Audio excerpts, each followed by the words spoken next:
लोकसभा चुनाव के पहले चरण के तहत प्रचार अभियान के अंतिम दिन बीजेपी अध्यक्ष अमित शाह नागपुर पहुंचे। यहां उन्होंने बीजेपी प्रत्याशी नितिन गडकरी के लिए प्रचार किया।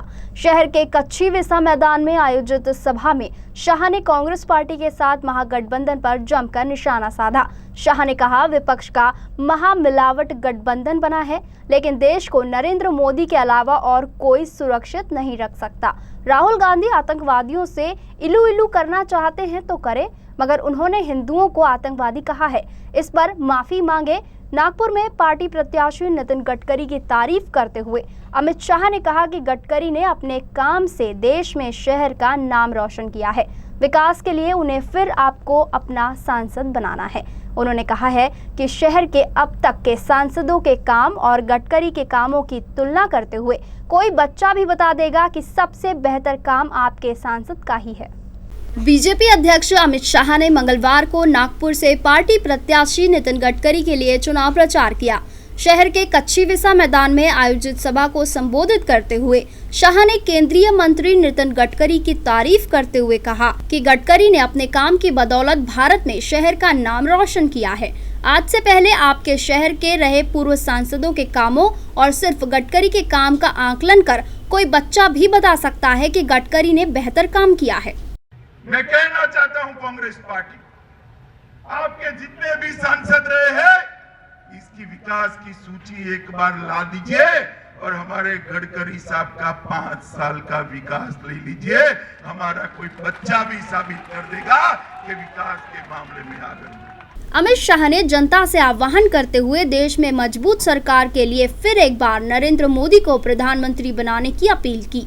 शाह ने कहा कि नरेंद्र मोदी के अलावा और कोई देश को सुरक्षित नहीं रख सकता है। कांग्रेस, विरोधी दलों के गठबंधन और राहुल गांधी पर निशाना साधते हुए शाह ने महागठबंधन को ठग बंधन करार दिया। शाह ने हिंदुओं को आतंकवादी कहने वाले कांग्रेसी नेताओं के बयान पर देश से माफी मांगने की अपील राहुल से की है। मैं कहना चाहता हूं, जिस कांग्रेस पार्टी ने, जिस सिंधिया जी ने, जो चिदंबरम ने और राहुल बाबा ने स्वयं हिंदू टेरर, भगवा टेरर कर दुनिया में, पूरी दुनिया में हिंदू समुदाय को बदनाम करने का काम किया। वो हिंदू समुदाय जो चींटी हमें काटती है, उसको भी जिंदा रहने के लिए हर रोज हमारी माताएं बहनें आटा खिलाती है। वो हिंदू समुदाय कभी टेररिस्ट हो सकता है क्या? आपकी ओछी राजनीति करने के लिए हिंदू टेरर का मुद्दा उठाया। आज कोर्ट में दूध का दूध, पानी का पानी हो गया।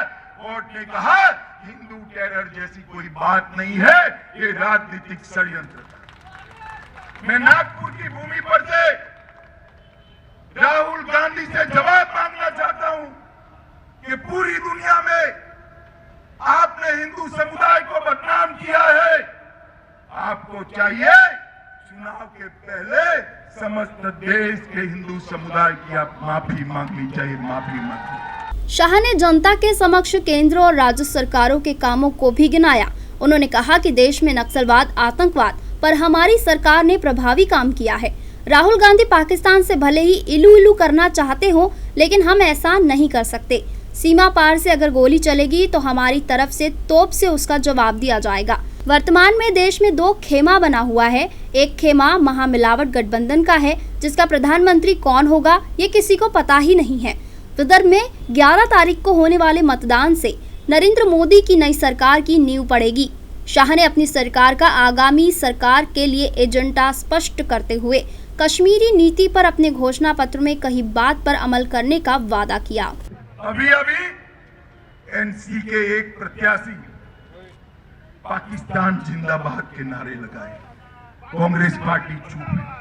अगर हमारा कोई साथी पाकिस्तान जिंदाबाद के नारे लगाए, इलेक्शन हारे या जीते, दूसरे दिन भारतीय जनता पार्टी उसे गठबंधन तोड़कर मुक्त कर देगी।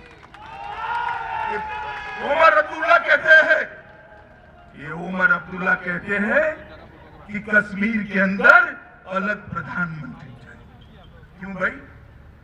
कश्मीर को पिताजी की भूमि मानते हो? कान खोल कर सुन लो राहुल बाबा, कान खोल कर सुन ले उमर अब्दुल्ला जी। हम सरकार में रहे या विपक्ष में, अभी तो हम सरकार में आने वाले हैं, विपक्ष में भी रहे, जब तक भारतीय जनता पार्टी है कश्मीर को हिंदुस्तान से कोई अलग नहीं कर सकता, कोई अलग नहीं। कश्मीर हिंदुस्तान का अभिन्न हिस्सा और हमें मानते हैं, इसीलिए हमारे घोषणा पत्र के अंदर हमने कहा है धारा 370 को उखाड़ कर फेंक देनी चाहिए, 35A को उखाड़ कर फेंक देना चाहिए। इसी सभा में जनता को संबोधित करते हुए नागपुर से बीजेपी प्रत्याशी और केंद्रीय मंत्री ने जीत का दावा किया। दो बातों के लिए मैं आपको वचन देता हूं कि इस बार यह चुनकर आने के बाद मैं दो बातों की तरफ विशेष रूप से ध्यान देने वाला हूं। एक बात का संबंध नागपुर से नहीं है, पर मेरे दिल से संबंध है, आप सबके दिलों से उसका संबंध है कि हमारे विदर्भ में किसान आत्महत्या कर रहे हैं। और मैंने अपने जीवन के इस मकसद को मान लिया है कि हम किसानों में और गांवों में इतना काम करेंगे कि आने वाले समय में विदर्भ में एक भी किसान आत्महत्या नहीं करेगा, इतना समृद्ध और संपन्न विदर्भ को बनाएंगे।